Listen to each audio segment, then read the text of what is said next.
2011 केरला की श्री पद्मनाभम स्वामी मंदिर की 5 तिजोरियों को खोला जाता है और उसमें से करोड़ों की खजाना मिलता है। सोने, हीरे, जवाहरात और कई सारी मूर्तियां।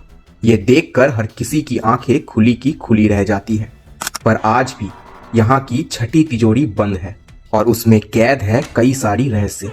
तिजोरी के दरवाजे पर 2 नाग बने हुए हैं और ऐसा माना जाता है कि इस दरवाजे को एक बहुत ही शक्तिशाली मंत्र से बंद किया गया है। जिस दिन ये दरवाजा खुलेगा उस दिन ये दुनिया का नाश हो जाएगा। कोई नहीं जानता कि अंदर क्या है और कितना खतरनाक है, पर इस मंदिर की कहानी आज भी एक रहस्य है।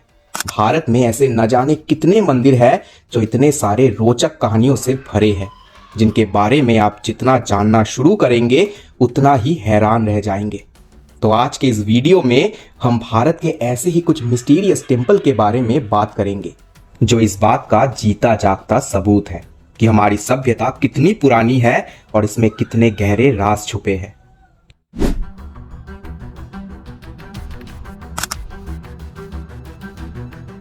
रहस्य के इस दुनिया में सबसे पहले मंदिर है करनी माता मंदिर। राजस्थान के देशनोक में बना ये मंदिर लगभग 500 साल पुराना है। इस मंदिर से बहुत सारी मान्यताएं जुड़ी हुई है और यहाँ दर्शन करने के लिए हजारों लोग दूर दूर से आते हैं।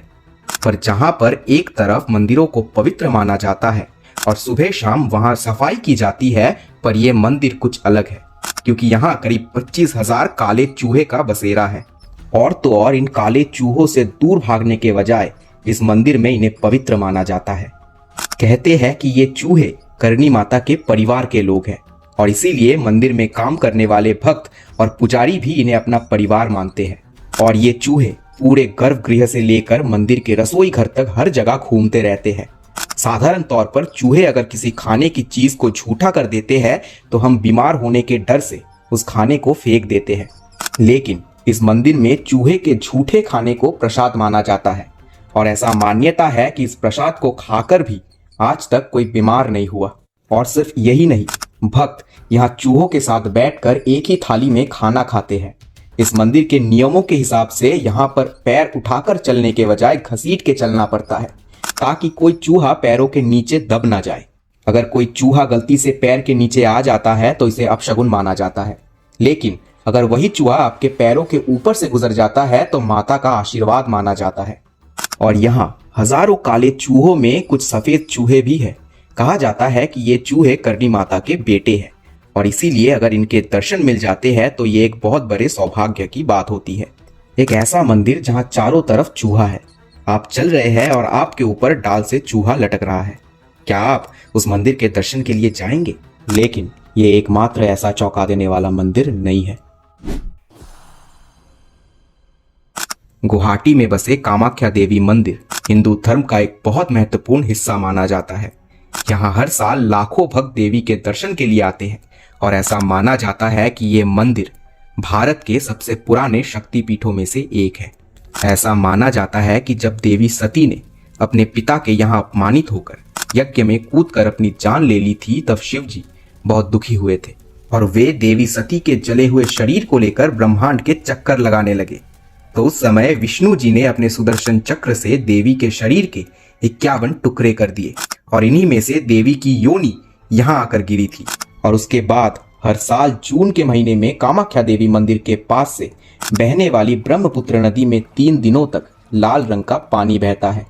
कहते हैं कि ये 3 दिनों तक कामाख्या देवी के मासिक चक्र यानी पीरियड्स के दिन होते हैं। इन 3 दिनों को सेलिब्रेट करने के लिए यहाँ मेला लगता है जिसे अंबुबाची कहते हैं। इन 3 दिनों के बाद देवी की मूर्ति को नहलाकर पूजा करने के बाद मंदिर के द्वार भक्तों के लिए खोल दिए जाते हैं।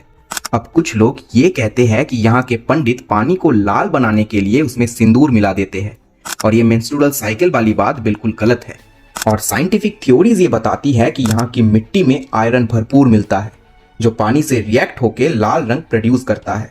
पर आप ही सोचिए, अगर नदी का पानी लाल करना हो तो कितना ज्यादा सिंदूर लगेगा, और अगर मिट्टी के आयरन से पानी का रंग लाल हो जाता है तो ऐसा साल में सिर्फ 3 दिन क्यों होता है? पर जो भी हो, भक्त इसे कामाख्या देवी का चमत्कार मानते हैं। देवी के साथ नाम आता है भगवान भैरव का, महादेव का अवतार और शक्ति पीठों के रखवाले। भैरव का मंदिर देवी के मंदिर के पास ही होता है और इन्हें देवी के साथ पूजा जाता है। लेकिन उज्जैन का काल भैरव मंदिर थोड़ा अलग है, क्योंकि यहाँ चरावे में फूल नारियल नहीं बल्कि शराब चराई जाती है। जहाँ शराब के ठेके और मदिरा को मंदिरों से कोसों दूर रखा जाता है, वही उसके बिल्कुल विपरीत इस मंदिर में शराब को प्रसाद के रूप में चराया जाता है। बाकी मंदिरों के बाहर जैसे सड़क किनारे लोग फूल, माला, नारियल और मिठाई बेचते हैं, उसी प्रकार इस मंदिर के बाहर शराब बिकती है। और यही नहीं, मंदिर के बाहर कई सारे ऐसे काउंटर्स हैं जहां देसी और विदेशी दोनों टाइप की शराब मिलती है। भक्त शराब लेकर पुजारी को देते हैं, जिससे एक प्याले में भरकर भैरव बाबा के पास ले जाया जाता है। वो प्याला जैसे ही उनके होठों तक पहुंचता है, वो शराब धीरे धीरे गायब होने लगती है। वो शराब कहाँ जाती है ये आज तक कोई नहीं जान पाया। और इस मंदिर में बाबा की बची हुई शराब को प्रसाद के रूप में भक्तों में बांट दिया जाता है। लेकिन यहाँ शराब चराना कोई कोइंसिडेंस नहीं, बल्कि एक तांत्रिक रिचुअल है। काल भैरव का तंत्र विद्या से जुड़ा होना कोई नई बात नहीं। तांत्रिक और योगी अलग अलग सिद्धियां पाने के लिए भैरव की साधना करते हैं।